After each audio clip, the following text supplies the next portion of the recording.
All right, so we've talked about ratios. So what the heck is a rate? Quite simply, a rate is just a ratio with units attached to it. So it's the same kind of math moves that we've been doing for ratios, just that we're sort of doing it in the context of some sort of real world example, right? And so we're just attaching sort of units to our examples now. This gives us a little bit of a chance to play with like setups to a certain extent. So for instance, right, let's say we're making pizzas and we have 28 pepperonis that are spread across 8 slices of pizza, right? So if we're going to write this as a rate,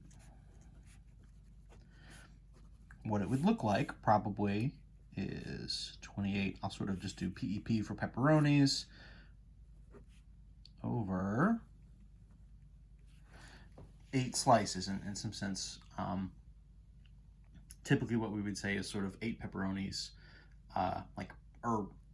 28 pepperonis per every 8 slices. What we can do, of course, from there is just reduce it, right? Sort of quote unquote down to lowest terms, sort of simplify our rate. 28, what can we do here? 4 times 7, of course 8 would just be 4 times 2. And the big thing we need to do is the units don't really have an impact here. But we do need to make sure we sort of keep it consistent, right? So if it's pepperonis and then slices, we're going to sort of keep that positioning going. We can cancel 4 for 4, and so then this sort of simplifies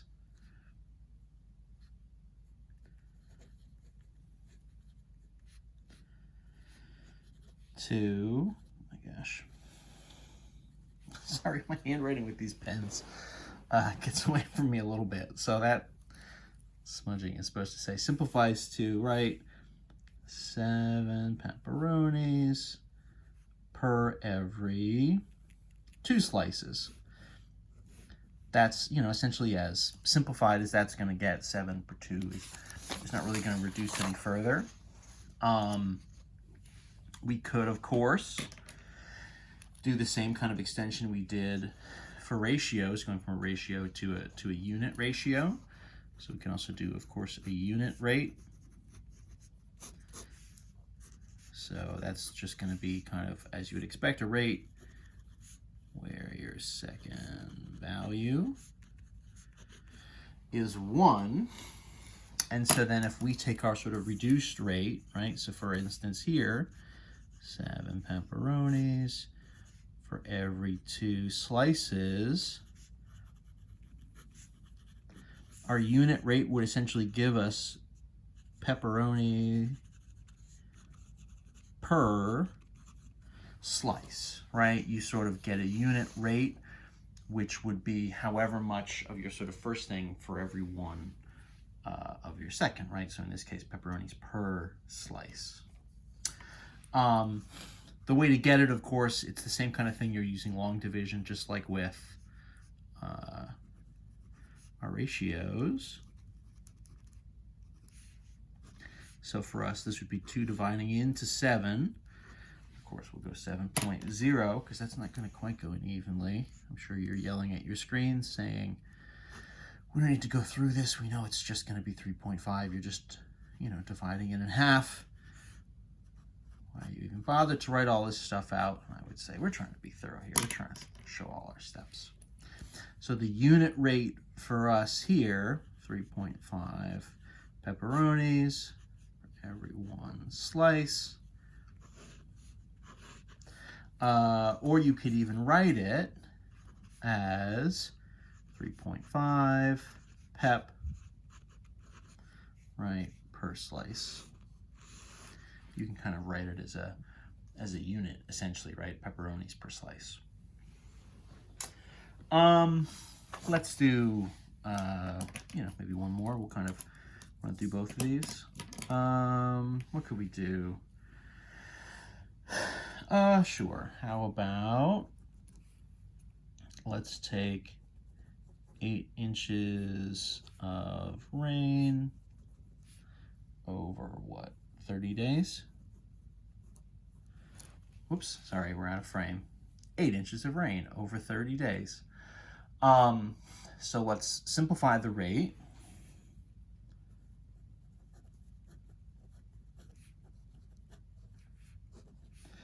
So this is 8 inches per every 30 days. You know, essentially what the rate that we're sort of finding here is kind of an inches per day type rate. We'll simplify it down, and that'll give us whatever kind of reduced version we can. Oh, excuse me. 8 and 30. What can we do here? Not a ton. This is, you know, 2 times 4 versus 2 times 15 inches and days. So the 2's would go.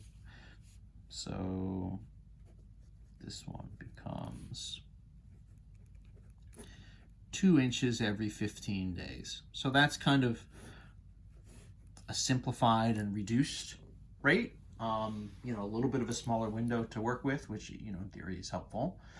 If we want to find a unit rate,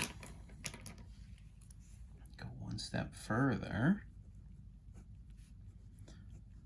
Gosh, what is this going to be? Is this going to be any good? Let's see. So then that's going to be 15 dividing into, so 2, but 2.0, we'll go 0, 0 there. 15 does not go into 2, but it would go into 20 once. Subtract, that would be 5. 0 comes down as 50. We'd go into 53 times. Oh, and I think you can see what's going to happen here. Right, 5 is left over again. So I can just keep throwing zeros on here and getting 50s, and that means I'm just going to get 3s happening here. So my unit rate would be 0.13 repeating inches per single day, right? If I was going to sort of reduce that to a unit rate. The big thing here is really just making sure you're consistent with your units. Whatever your sort of top unit is, make sure you keep it up top, and your bottom unit, you keep it on the bottom. That'll be, right, in this case, right, inches per day, or in our first example, right, pepperonis per slice. You'll see this kind of out in the real world if you go like grocery shopping and you're ever looking at, you know, you're buying, I always think of beans, right, or tomatoes or something, where, you know, you're looking at something where you have, for example, different brands, but also different sized cans. So something like tomatoes, for example, you have sort of, you know, small cans, big cans, kind of medium cans, extra large cans. And they're all, of course, different prices, and you're trying to figure out, okay, across these different sizes, across these different brands, kind of what's the best deal. In theory, you're trying to do, right, what would for us be kind of like a unit price. So that's going to be kind of dollars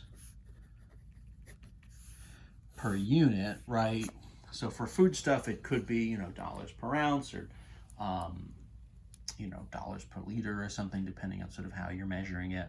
Dollars per gram or something. I don't know if you're trying to buy something like spices, maybe that's kind of measured in a smaller unit. Excuse me. This math is making me a little sleepy. Anyway, so all that stuff is also rates, and in this case, kind of a unit rate if you can reduce it down. At the grocery store, if you ever look at the price tags, they'll actually tell you these unit rates, which is very helpful. So rather than have to, like, you know, whip out your phone and do a quick like calculation to sort of compare these guys and see which is maybe cheaper on a per unit basis, they just sort of tell you, which is nice. They'll sort of tell you on the tag what the unit price is, right? So how much money it is per some sort of common unit. You know, again, ounces, pounds, you know, whatever. It depends, obviously. But there you go. That's the basics. That's sort of getting started with 6.1. That's rates. Again, just sort of ratios with units attached to it. We'll see you in the next video section for 6.2.